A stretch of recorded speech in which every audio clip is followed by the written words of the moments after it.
we need to move along to Social Security, which is your major area of expertise with Social Security works. You and I talked when I did the pre-interview about what was happening with the Simpson-Bowles Commission. It takes a Democrat in office to do the Republican priority list. I mean, look what Bill Clinton was able to establish: NAFTA, repealing Glass-Steagall, deregulating the media, the Bankruptcy Act, the crime bill. I mean, the list goes on and on. I mean, these were things that if Republicans tried to pass them, they would never get it done. Now, I remember thinking at the time with Social Security and the Simpson-Bowles Commission, which was a moderate Democrat, Erskine Bowles, and a crazy radical conservative, Alan Simpson from Wyoming, that they were in the process of trying to do what so many Republican administrations had tried to do since it was first incorporated, Social Security, which was lower the benefits. And Social Security is a very popular program, of course. And they were doing this with this sneaky little thing that they thought nobody would notice, which was change the index by which the Social Security increases were given from the COLA to the chain CPI, right? Now you hear that and you start snoozing, right? Like, how boring is that? But that's really what they were trying to do.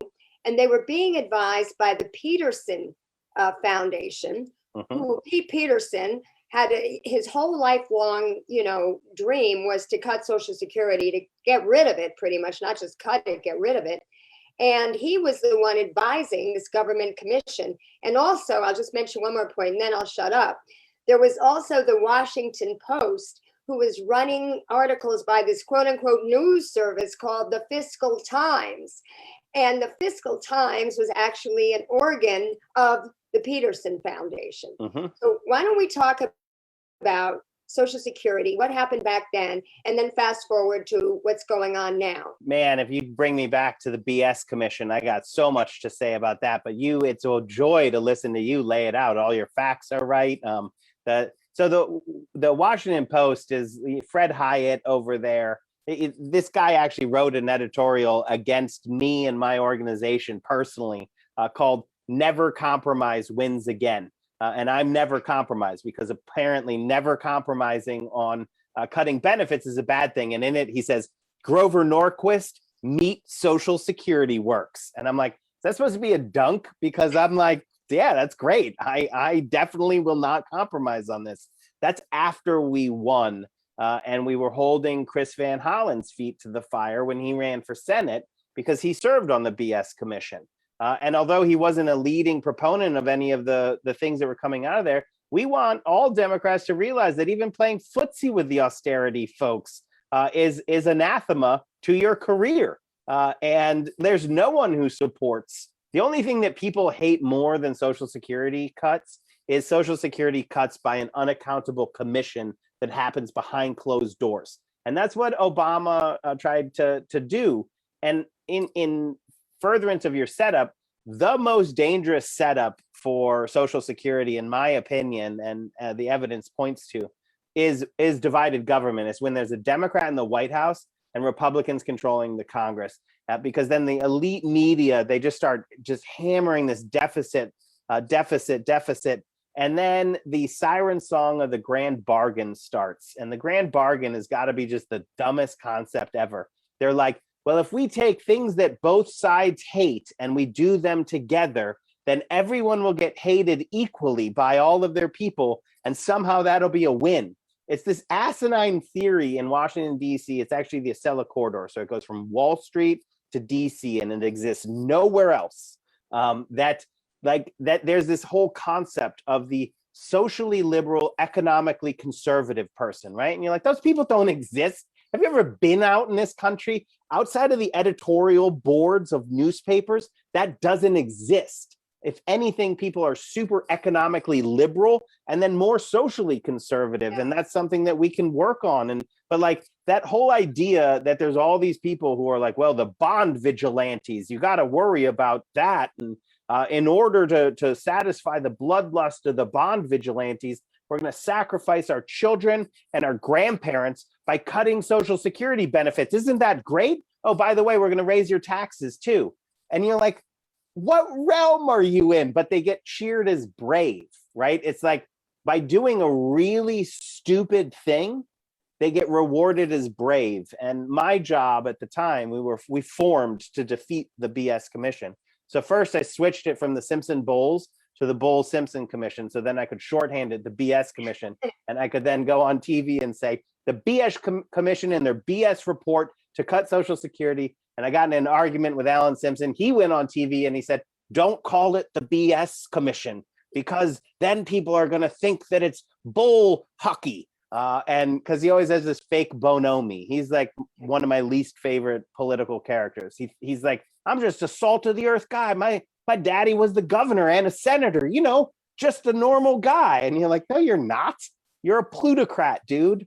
Like George W. Bush. Exactly. Just that character is my least favorite character. I'll take like an elitist over that even. We defeated the Bowles Simpson Commission with very few allies.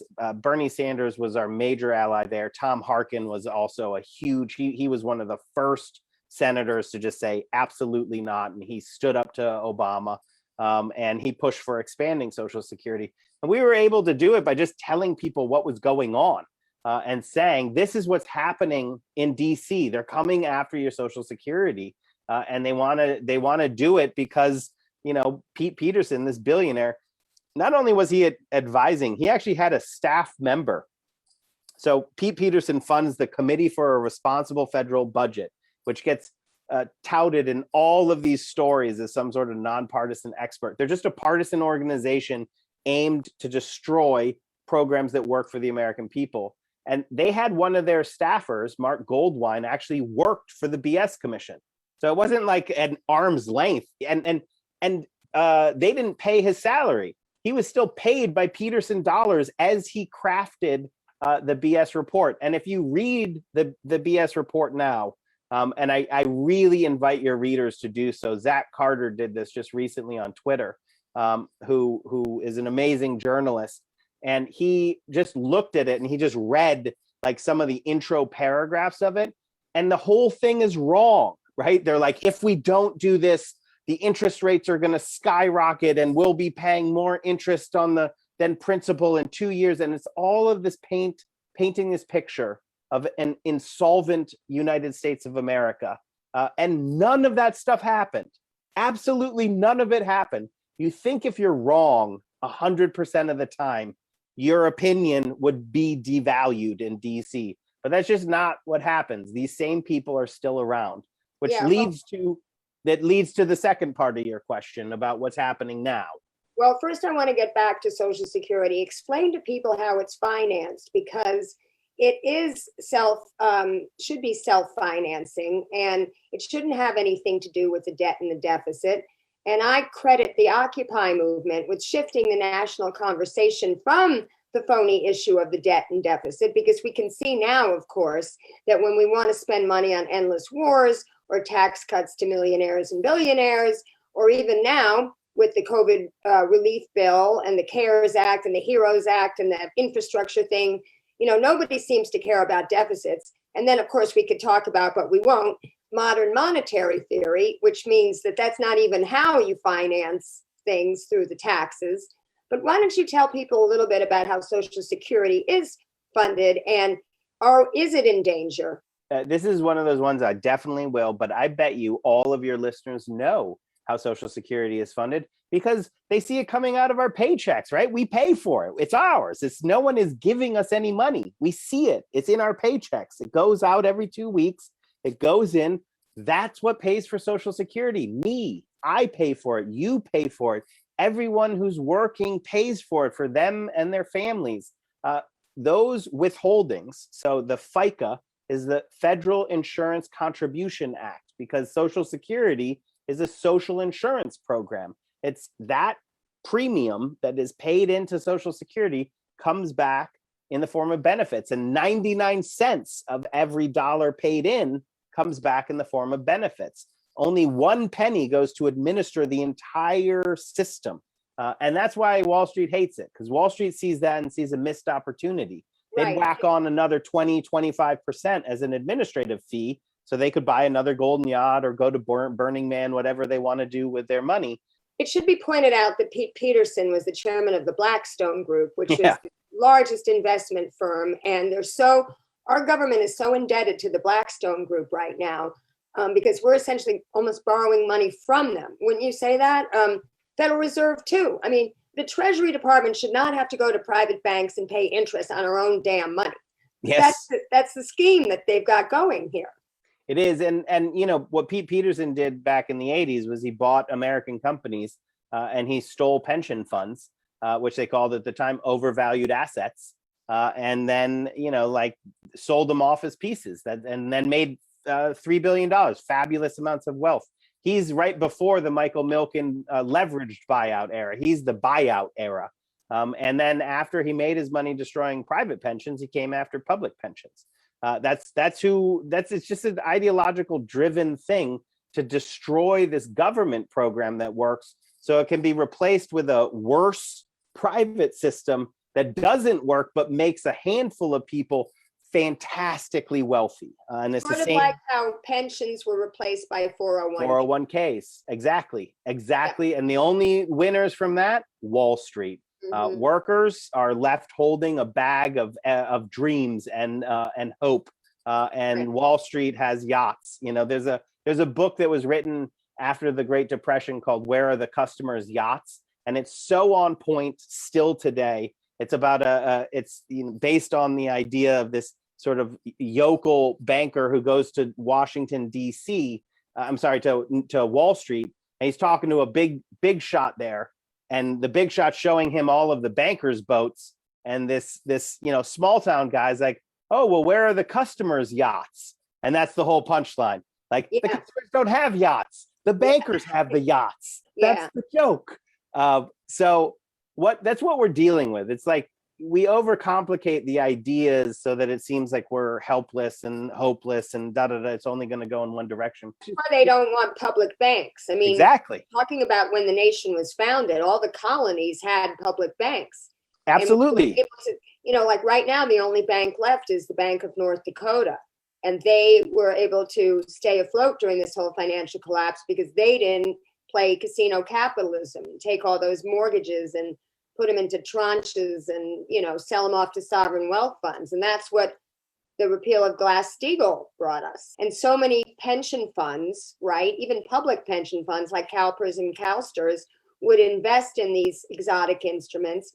And all those people lost their pensions. I mean, I think it's come back up right now, but a lot of people are going out of business and the pension funds are going along with that. It's very sad.